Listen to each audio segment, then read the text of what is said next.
Assalamualaikum warahmatullahi wabarakatuh.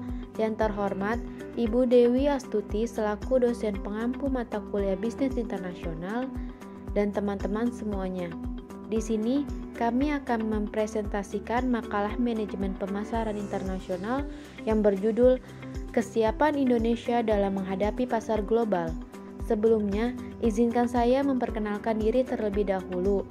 Perkenalkan, nama saya Srilia Kamila dengan NIM 64190799 kelas 647A25, dan izinkan saya memperkenalkan teman-teman saya terlebih dahulu. Yang kedua ada Atika Sulistiani dengan NIM 64190735, dan yang terakhir ada Aulia Zahratun Nafisah dengan NIM 64190805. Sebelumnya, saya Srilia Kamila dengan NIM 64190799 akan membacakan slide pertama. Apa sih yang dimaksud dengan pasar global? Pasar global merupakan sebuah pasar di mana terjadi transaksi yang berlangsung antara penjual dengan pembeli yang mencakup ranah global alias seluruh dunia. Itu artinya, transaksi ini akan berlangsung antara satu negara dengan negara yang lainnya. Munculnya pasar global karena suatu negara yang ingin memenuhi kebutuhan para warganya. Setiap negara memang mempunyai sumber daya alam serta variasi yang cukup terbatas. Untuk itu, agar tetap bisa memuaskan kebutuhan para warganya, maka akan terjadi transaksi impor dan ekspor.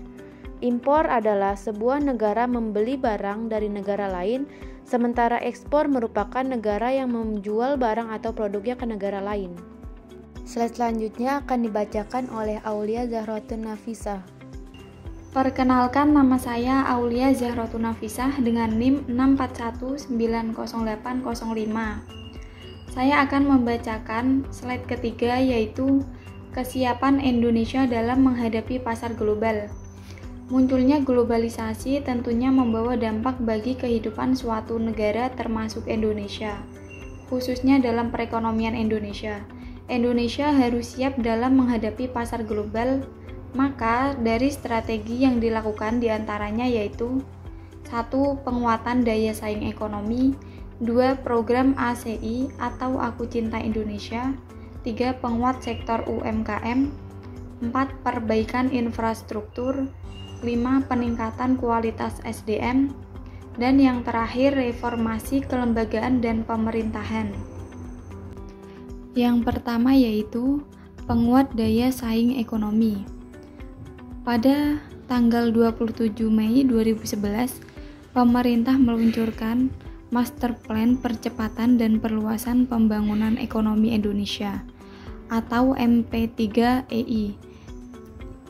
MP3EI merupakan perwujudan transformasi ekonomi nasional dengan orientasi yang berbasis pada pertumbuhan ekonomi yang kuat, inklusif, berkualitas, dan berkelanjutan. Sejak MP3EI diluncurkan sampai akhir Desember tahun 2011 telah dilaksanakan groundbreaking sebanyak 94 proyek investasi sektor real dan pembangunan infrastruktur. Yang kedua yaitu program ACI atau Aku Cinta Indonesia. Merupakan salah satu gerakan nation branding, bagian dari pengembangan ekonomi kreatif yang termasuk dalam Inpres nomor 6 tahun 2009 yang berisikan program ekonomi kreatif bagi 27 kementerian negara dan Pemda. Gerakan ini sendiri masih berjalan sampai sekarang dalam bentuk kampanye nasional yang terus berjalan dalam berbagai produk dalam negeri, seperti busana, aksesoris, entertainment, pariwisata, dan lain sebagainya. Dalam Kemendag RI tahun 2009, halaman 17. Yang ketiga yaitu penguatan sektor UMKM. Dalam rangka meningkatkan pertumbuhan UMKM di Indonesia, pihak Kadin mengadakan beberapa program. Antara lainnya adalah Pameran Koperasi dan UKM Festival pada tanggal 5 Juni 2013 lalu yang diikuti oleh UKM. Acara ini bertujuan untuk memperkenalkan produk-produk UKM yang ada di Indonesia dan juga sebagai stimulan bagi masyarakat untuk lebih kreatif lagi dalam mengembangkan usaha kecil serta menengah. Yang keempat yaitu perbaikan infrastruktur. Dalam rangka mendukung peningkatan daya saing sektor real, selama tahun 2010 telah berhasil dicapai peningkatan kapasitas dan kualitas infrastruktur seperti prasarana jalan, perkereta-apian, transportasi darat, transportasi laut, transportasi udara, komunikasi dan informatika, serta ketenagalistrikan, perbaikan akses jalan dan transportasi, perbaikan dan pengembangan jalur TIK, perbaikan dan pengembangan bidang energi listrik. Yang kelima yaitu peningkatan kualitas SDM. Salah satu jalan untuk meningkatkan kualitas SDM adalah melalui jalur pendidikan. Selain itu, dalam rangka memberikan layanan pendidikan yang bermutu, pemerintah telah membangun sarana dan prasarana pendidikan secara memadai, termasuk rehabilitasi ruang kelas rusak berat. Data Kemdikbud tahun 2011 menunjukkan bahwa masih terdapat sekitar 173.344 ruang kelas jenjang SD dan SMP dalam kondisi rusak berat. Dalam Bappenas RI buku 1 tahun 2011 halaman 36. Dan yang terakhir adalah reformasi kelembagaan dan pemerintahan.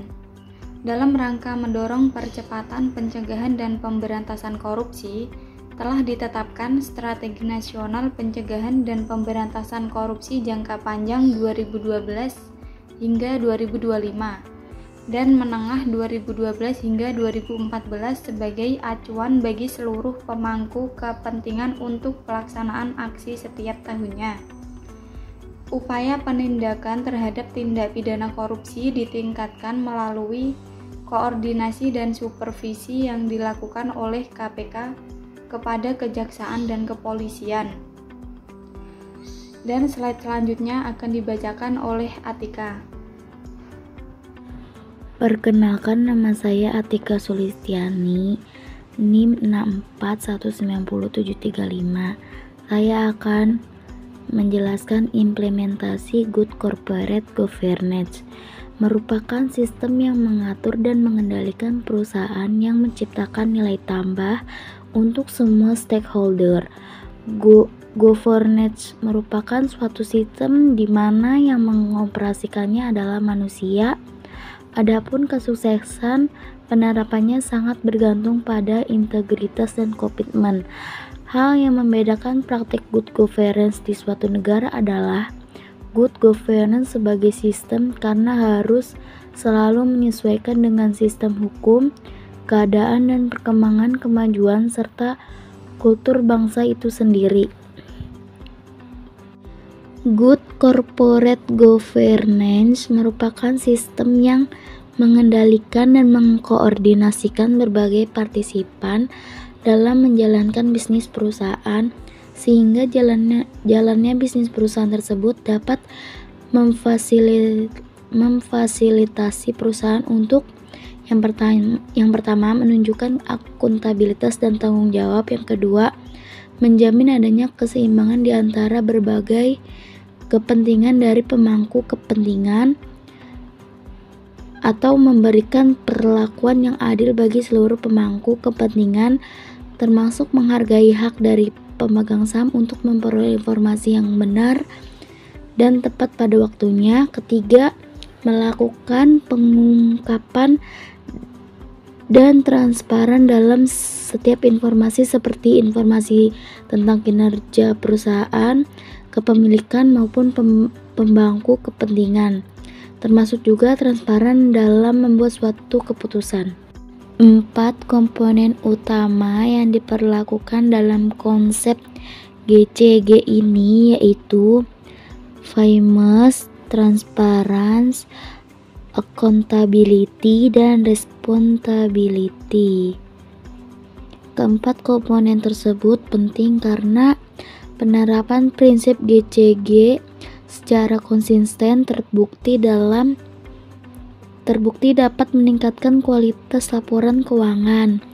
Keempat komponen tersebut menjadi acuan dalam menentukan setiap langkah yang akan diambil oleh segenap jajaran manajemen dan karyawan perseorangan, yaitu yang pertama, keadilan. Keadilan yang menjamin bahwa setiap keputusan dan kebijakan yang diambil adalah demi kepentingan seluruh pihak yang berkepentingan, termasuk para pelanggan, pemasok, pemegang saham, investor, serta masyarakat luas. Yang kedua, transparansi, berupa komitmen untuk memastikan ketersediaan atau keterbukaan informasi penting bagi pihak-pihak yang berkepentingan mengenai keadaan keuangan, pengelolaan, dan kepemilikan perseorangan secara akurat, jelas, dan tepat waktu. Yang ketiga, akuntabilitas, yang menjamin tersedianya mekanisme peran tanggung jawab jajaran manajemen yang profesional atas semua keputusan dan kebijakan yang diambil sehubung dengan aktivitas operasional perseorangan.